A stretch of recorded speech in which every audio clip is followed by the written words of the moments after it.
Você está no canal Melhores Cortes do Brasil. Se não é inscrito aí, já aproveita para se inscrever para você receber sempre que tiver um vídeo novo aqui com corte de algum podcast. Aproveita para dar um like também aqui nesse vídeo. Lembra que a OTAN estava aqui e ela era pequena, né? Certo. Porque ela estava sufocada pelos soviéticos. Acaba a Guerra Fria, todos esses países se tornam independentes. Eu lembro essa época, começou a surgir um monte de paísinho, Tchecoslováquia, Eslováquia, República Tcheca, Ucrânia, cara, começa a aparecer um monte disso. Todos. Isso... Aqui também, ó. Aí Cazaquistão, também, né? Uzbequistão, Turcomenistão, Tajiquistão. Quem que ajuda eles nessa... Os Estados Unidos, a OTAN, quem que ajuda? Não, todos eles decidem se declarar independente, então, começam a se declarar. Eles tinham riquezas naturais, coisas para se manterem... Eram países controlados por uma autoridade central, mas cada um tem a sua realidade. Entendi. A Ucrânia, por exemplo, sempre foi uma grande área agrícola de riqueza profunda. Um solo extremamente fértil. Então ela era um lugar que tinha riqueza. Seria fácil seguir sozinho. Isso. Tá. A minha pergunta é isso, se eles não eram tão dependentes da Rússia... Não, eles eram dependentes porque eles estavam fechados, dominados, mas assim, eles tinham que se reinventar. Entendi. Se recriar. Alguns deles conseguiram, outros até hoje não conseguiram. Tipo?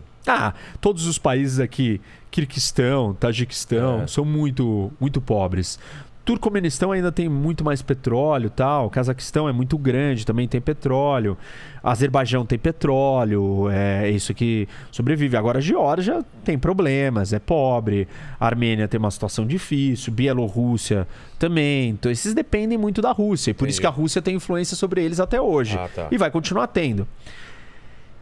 Desses daqui, muitos começaram a se juntar com a Europa.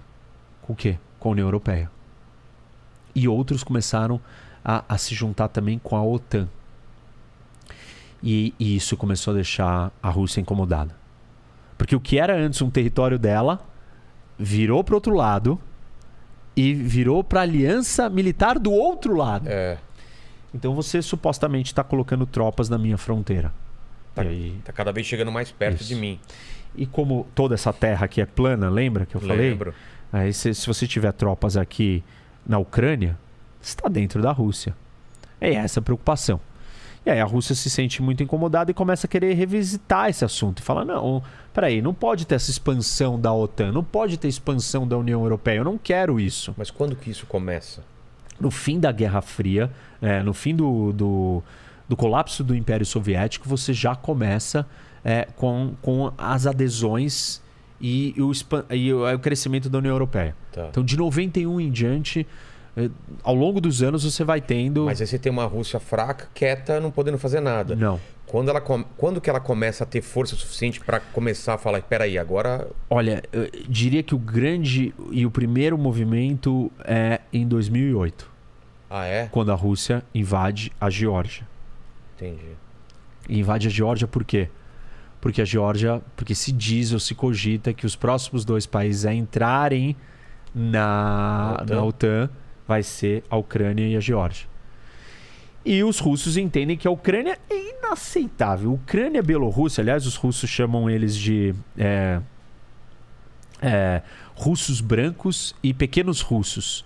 Então tem a Rússia grande, o pequeno russo e o russo branco.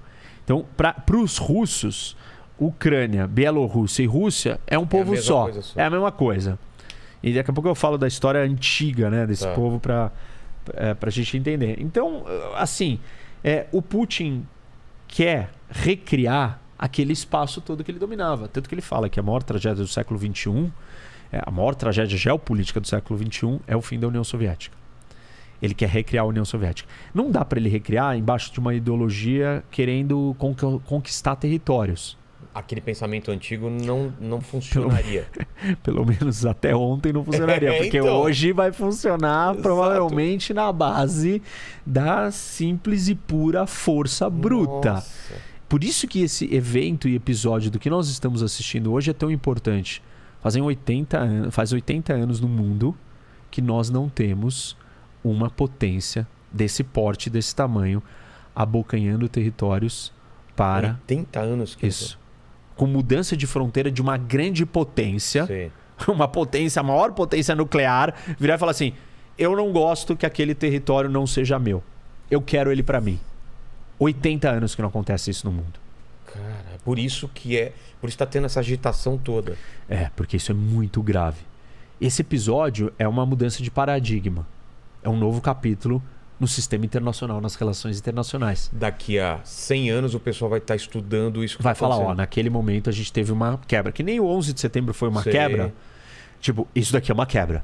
Se ele entrar em Kiev amanhã ou hoje à noite, isso é uma quebra. Bom, esse aqui foi o corte de um podcast aí separado especialmente para você. Repito, se não é inscrito aqui, se inscreva, não deixe de dar o seu joinha aqui nesse vídeo e segue aí mais alguns vídeos caso você tenha interesse aí em acompanhar.